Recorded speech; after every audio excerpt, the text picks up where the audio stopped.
ScribblyHoot's, my name is Scribbs and welcome to Scribbs Comments to Comments, otherwise known as Scribbs Reads Comments or Scribbs Q&A or Scribbs, yeah, freaking reading well, what's different ways of saying it? I don't know. It's sort of a format that many people have done before, and it makes sense because it's a good way to interact with people, and if there's anything YouTube likes, then it's you interacting with your viewers, I guess. But recently I asked you guys if you had some questions for me, and I would answer them in a semi-professional manner, although I will already immediately debunk that because this is something. In case you guys don't know, I'm a YouTuber, but I'm also a YouTuber like 24 hours a day, and I work all the time, which means there's not a lot of time for recreational activities, such as eating. Meaning that at the moment, I'm actually having dinner. So not only is this Scribbs Comments to Comments, but it's also Scribbs Comments to Comments while having dinner.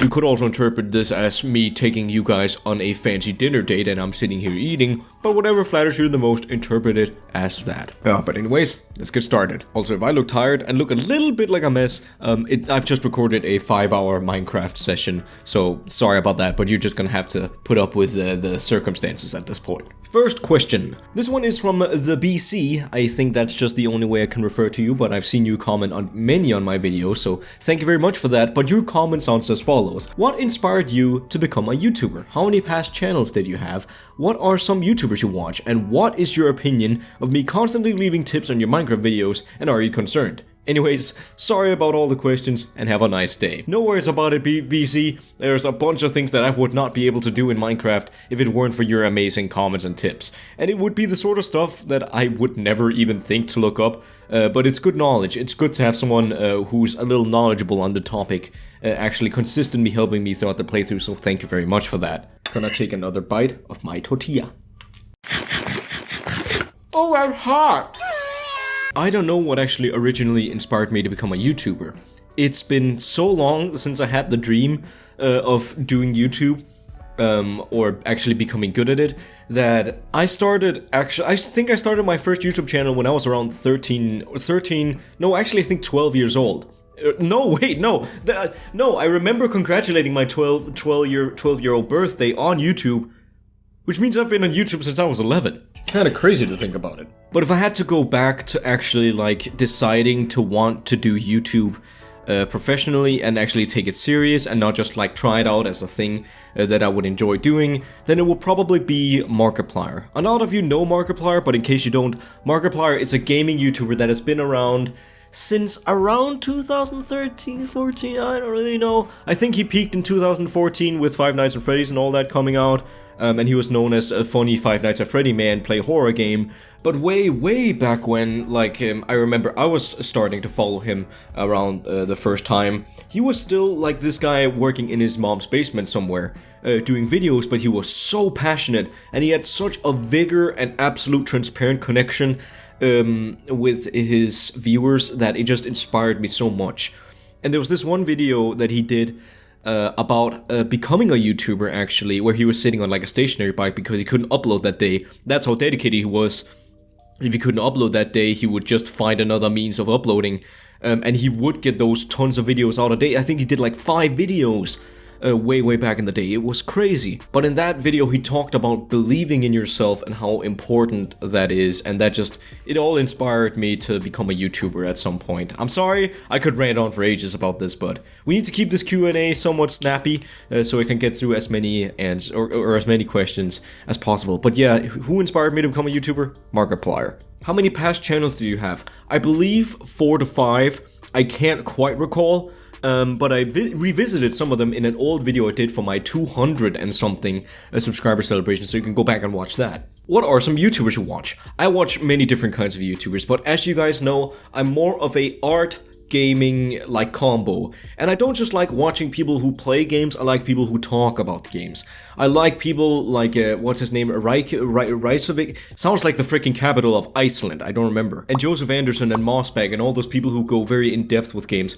I love that. But if you want an idea of the different art YouTubers I'm into, I actually did a video where I redrew and stole some of their art styles, so you can go check that out if you got the time. And then of course I still watch Markiplier and Jacksepticeye, I think those guys are great. The Combine Soldier replies in a Minecraft video, maybe a Halloween texture pack, just to fit in the mood. I have, don't worry, the next Minecraft episode will have a Halloween texture pack.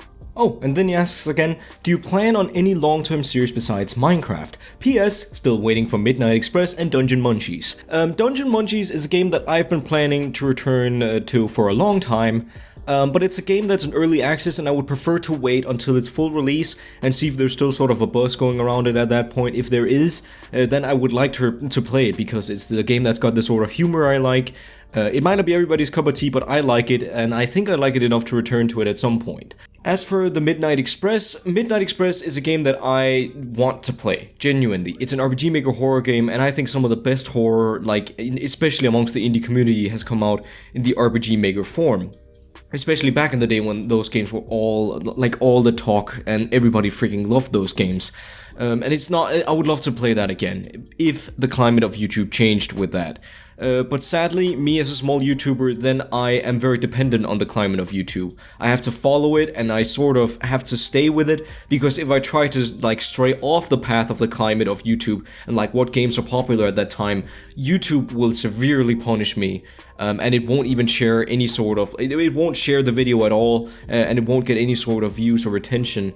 And that doesn't mean that that's what I'm all about, that I only care about the views and stuff, but if, as a small channel, then it is important that you try to stick to what works, and for now, I don't see a way that Midnight Express could work for my channel.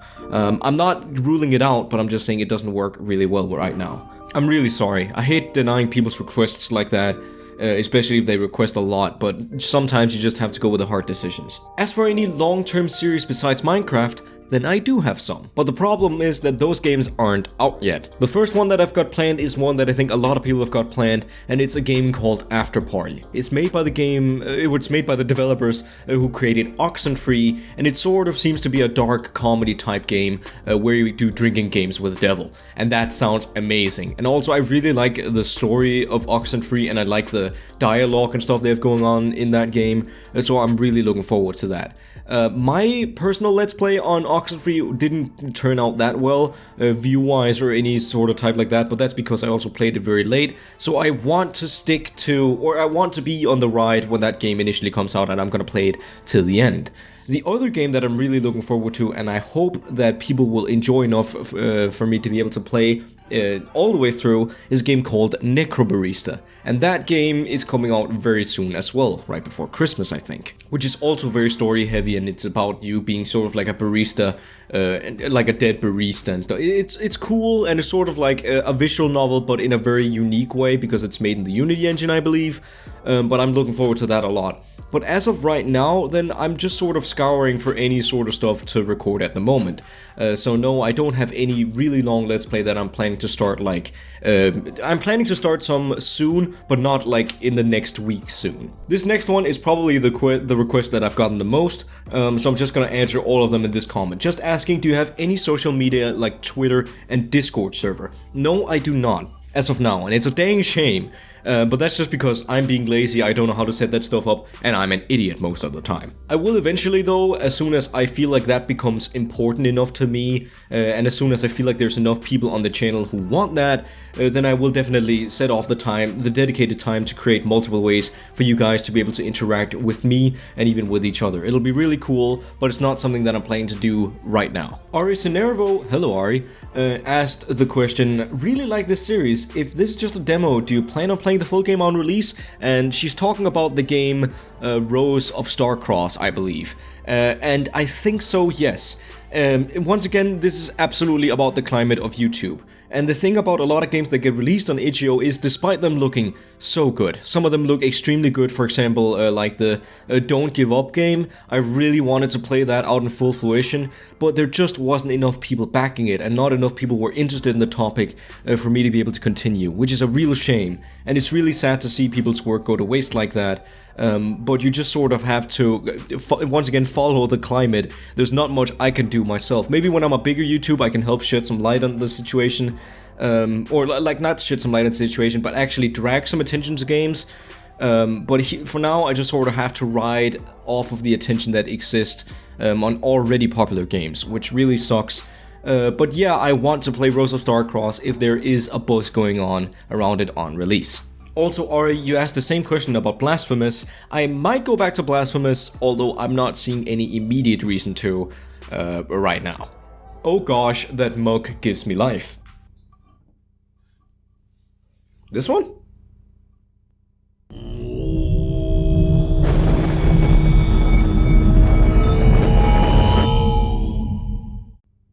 Yeah, I guess you could say that. Always liked the name Busco for doggos, so that'll be the name I throw in. I was hoping you'd make a vlog about your trip. Glad to have you back, and glad to hear you're back in a better mindset. Thank you so much, Tim. That's very nice of you, and thank you so much for your support, genuinely. Your comments help a lot, and while you do not comment as often as, say, some other people do, that doesn't matter. That's completely fine. But I love your comments, and I love reading them. As for this mug, I've decided, after a hard time thinking in the mountains, to call him Butkus. And that's because of two things. One, because that's actually the sort of name that you comment reminded me of. Boscos. I was also thinking about calling it Costco, but I think that would be a horrible idea because I don't want to support the capitalist consumerism ruining this world. But I decided to call him Butkus because that's like the dog in the movie Rocky, which is one of my favorite movies of all time. Not my favorite movie, but up there. But then Tim also asked this bomb of a collection of questions. What's a life lesson you learned from a video game that stuck with you? What are you the most insecure about at the moment? Which fictional world would you choose to live in if you could? Love the intro sketch, by the way. A spoopy spooptober to you too. Thank you very much. But to answer the first question, what's a life lesson you learned from a video game that stuck with you? I don't know. I can't, like, usually I immediately have an answer for this sort of stuff, but I actually think I need to think about a bit for this one. This one might be a bit of a cheater, but I think the most recent example I can think of is the game Anxiety, created by Nicky Case. And I mean, that's a game that teaches you about mental health. So of course, like, that's a given that it'll give you a life lesson somewhere along the way. But even I, as someone who's experienced like mental illness problems and had my bouts with disorders and fights with that sort of stuff, even I learned something new from that game.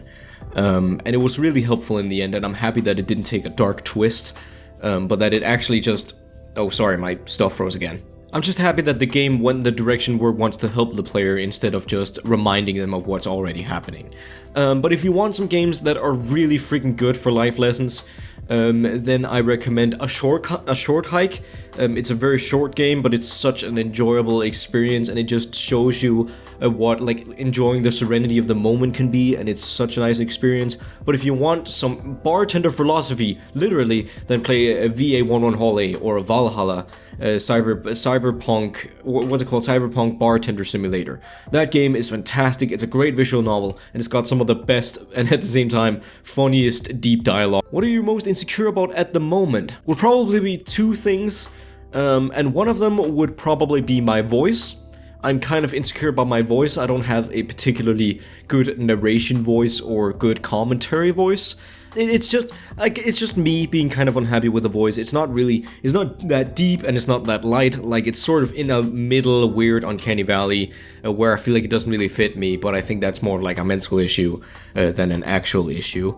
And the second thing would probably be I have a gigantic head, as you've probably already figured out from the freaking webcam. But I don't know, when I was younger, I got bullied a lot for my Korean features, such as just, well, my skin color and my eyes, of course, the obvious stuff, but also my head size. And as it turns out, East Asian people just turn out to have bigger heads for some reason.